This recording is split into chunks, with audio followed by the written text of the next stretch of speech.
Alrighty guys, what is going on? Welcome back to another video. I just want to preference this part here and say that I've filmed this like 22 different times now. I don't have a little like handheld unit, whatever you want to call it, to hold my phone, keep it from doing all this crap.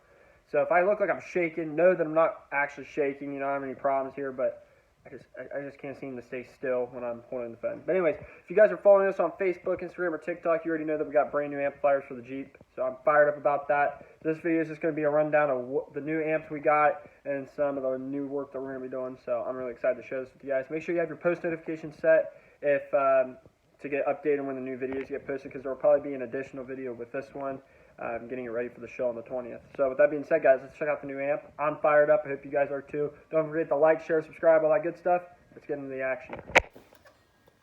Alrighty, so I know I don't talk about this a lot in videos necessarily, but if you've met me, been in the Jeep, get a demo, 9 times out of 10, you've probably heard me say, oh yeah, I really want to put more power on it. And I never do. The Jeep has always seen roughly 10,000 watts of power. You know, it just kind of is what it is. And I was really happy with it because it was super demo friendly. But I'm now at the point now where I just want to change that up a little bit. So here we go, guys. I ended up getting 2 bass clef 17Ks. Shout out to Y-Bass for hooking me up with these. He ended up not having them in stock, so he made sure to give me a call when he got the first order back in, and he got them sent to me right away. So shout out to Y-Bass. Now, to some of you guys, you might be saying this is a little bit overkill.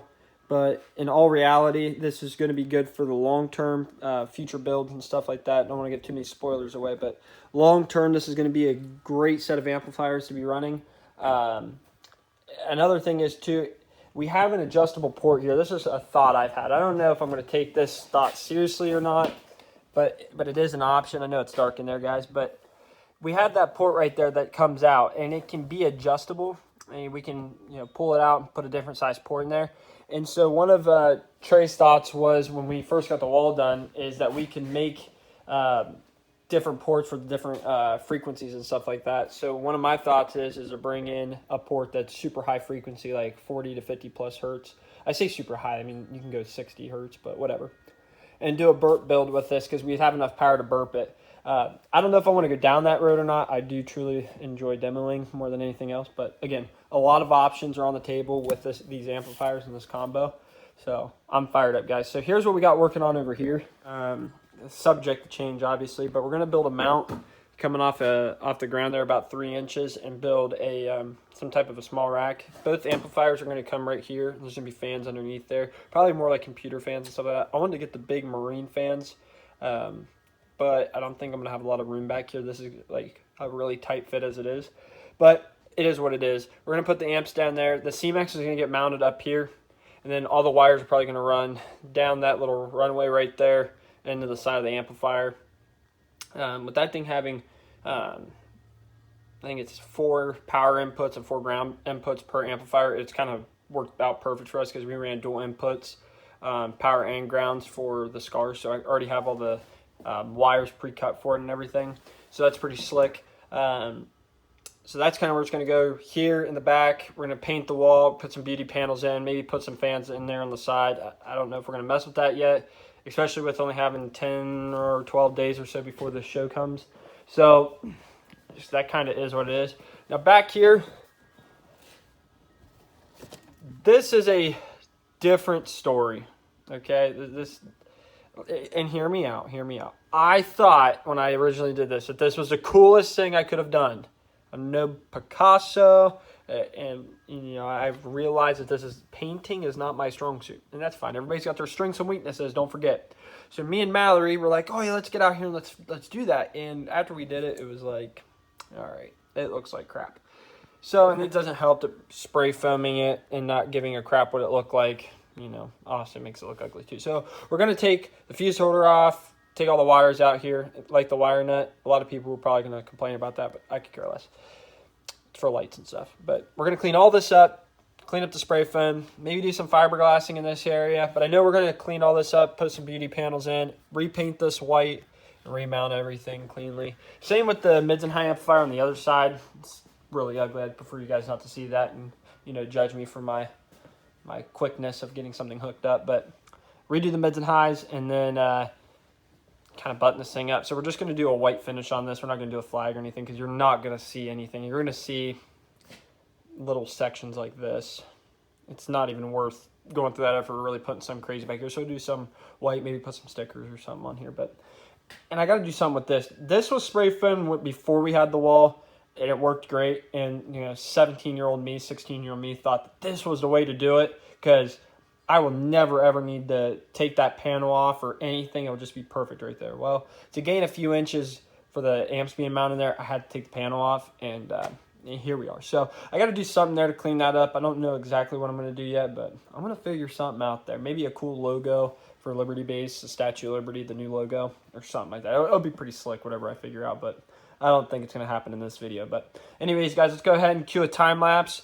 And then once I do something pretty neat or get to a good update point, I'll fill you guys in on what we got going on.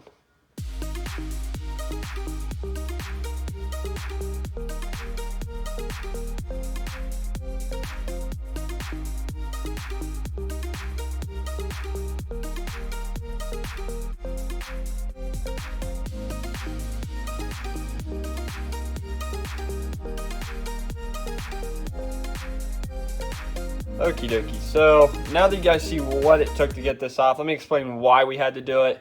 So when we got the amps put in here, we've got them pancaked together over there, and there's a little gap in between them for airflow purposes. But as we set them in there, I did not take into account this little bulge right here. I measured from like here down to make sure we had enough room in between. Hence why the plastic panel's off, because we needed those, ½ inch to an inch difference. But I didn't take into account the big bulge right here. I thought the amplifier would be further to the right, but I was wrong. So we were like, oh crap, we got to get rid of this.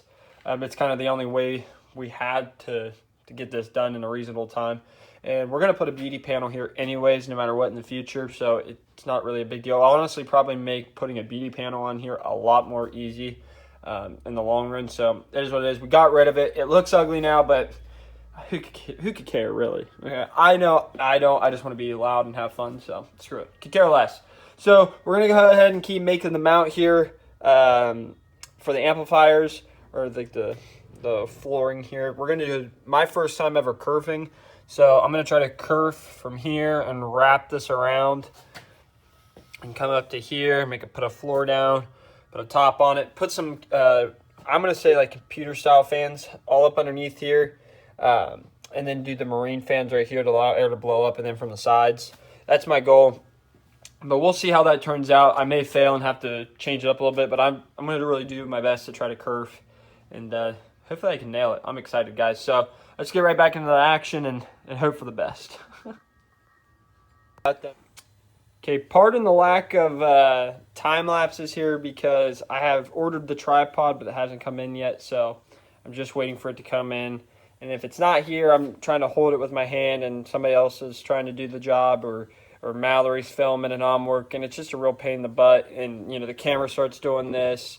It sucks. So I've been slowly not doing them because it's becoming more of a pain than anything else. But here we go. This is the start of the base. Mind you, this is my first time kerfing anything.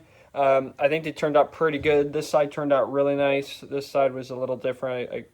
My cuts were a little off over there, but it is what it is. So we're going to go ahead and put the top piece on, finish sanding it up. And then once it gets finished sanding up, we'll either screw it down and be done with it, or we'll just glue it down. I haven't really decided yet how we're going to mount it yet. I'd like for it to be removable in case we ever wanted to do anything down in this area. But at the same time, with the amps sitting on there, I just don't know yet. I don't know if the fans down here are going to work. We might have just enough room to squeeze some big marine fans up right here, be able to blow air this way. But we've also been talking about converting this, cutting all this out and taking it out, and putting our fan right there. So we're only time will tell with that. But at least for this show coming up this week, we'll just use our portable fans that we take with us. But let's go ahead and get this top piece put on and see how it comes out. All right, guys, so I just got to say how sexy this looks, and also tight. It's going to be a pain to plug wires in and out of, but I don't know. I guess that's the downside of being loud, I guess. But anyways, the box down there is done. I just need to get it stained or painted. I haven't really decided yet. If I stain, it's going to be a dark colored. or if I paint, it's going to be red, white, and blue or something like that. I don't know if I want to do too much color into that because of the crescendo being orange. I know I could probably take that bracket off and get it painted and actually make that look good, but I'm going to just run with the stain more than likely. But with that being said, I'm going to do a little bit more modifications to get the amp to slide back just a tad bit more. Not too much, but just a little bit more. And then we're going to work on mounting the C-Max, get the C-Max mounted. And once the C-Max is here, we're just waiting on a little bit of extra wire and stuff. So then the rest will be trim panels on the sides of the Jeep and stuff. We painted the side of the wall. I know I got that in the beginning of the video, but the white just looks so much better. We got some more cleanup work to do in this area. We sawed up the spray foam, and we're going to do our best to hide all of this and try to clean it up some, but it's coming along nice and good, guys. I'm really excited. Hopefully we can get it done for the show. If all the wire comes in on time, I think I'll be able to get it done. I shouldn't be too rushed either. We've got some good time and good progress happening. So let's go ahead and get these amps mounted up here and see what happens. Okay, guys, so we got the C-Max put up here. It was a bit of a pain, and we're putting some brackets that'll sit behind the amplifiers here. So we'll pull the amplifiers out probably half an inch or so. So still maintain breathing room, but to put these metal brackets in to hold up the bottom of the or to hold up the bottom of the C-Max, keep it from sagging down and everything else. But anyways, this is ugly in my opinion. We're not a fan of this. Everybody I've talked to, we're not real happy with it because, once you start bringing all your wires down here, coming down and around here, I mean, there's just a lot of sag. Nothing's real tight. And the other thing, too, that we really don't like about this is that it's still in a wooden case. So here's my opinion on this, guys, and take it for what it's worth. I'm no expert by any means, but just my opinion. They say never put your C-Max in a wooden box because if it blows apart and catches fire, this is just kindling for it. I get that. That makes sense to me. The part that doesn't make sense to me is that's kindling for it. This is very flammable. That's really flammable. So my point is this isn't the right way to do it necessarily, but it does work. So the right way to do it would be to put a metal casing around it, there, bolt it up, compress it, be good to go. Because that's all this is for, is to help keep it compressed. And it works. My only complaint is that it's really bulky now, where before it was down here and it looked normal and was fine. But now that we have to have it hanging up in the air, the glass shuts and everything else, you wouldn't think it would, but I promise you guys it does. We can save 3/4 of an inch by just getting rid of this wooden case here. So, does it look good for right now? Sure, because it gets us to the next show and keeps us playing. But it is something that's going to need to be addressed here sooner rather than later. So I don't know yet. I don't know, guys. Let me know down in the comments below what you think about it, because I'm torn about it, and maybe we just leave it alone or we do it the supposed right way. I don't know, guys. It's up for debate in my opinion. I mean, obviously the steel is way stronger. It's not going to let it blow apart. I get that, but if that thing really wants to go, it's just going to go. There's not going to be anything you can do about that. But anyways, guys, let's go ahead and start hooking up this battery. Get it where it can get close to playing, and then I need to go in there and rewire the subs. All right, guys. I kind of had to skip through the time lapse and everything else because it didn't end up actually working the way I wanted to. The camera kept kind of jolting a little bit. We got the tripod, by the way, but here we go. This is what we got accomplished. We just got done demoing it. I'm going to save that for the next video, guys, but it is definitely more rowdy. We need to dial in the power on this and get a better feel for it, because it will be so easy to overpower these subs. I cannot stress that enough. So we need to understand how much power we're throwing to them. It's one thing to put 20,000 watts when you're on the meter, and it's a different thing to put it on 20,000 watts when you're giving demos all day long. So definitely a learning curve. We patched this up right now, but we're going to do a logo on the back here somehow. I don't know yet exactly what we're going to do, but we're going to clean this up a little bit. But for right now, guys, it is awesome. It's louder than it's ever been before. It's violent.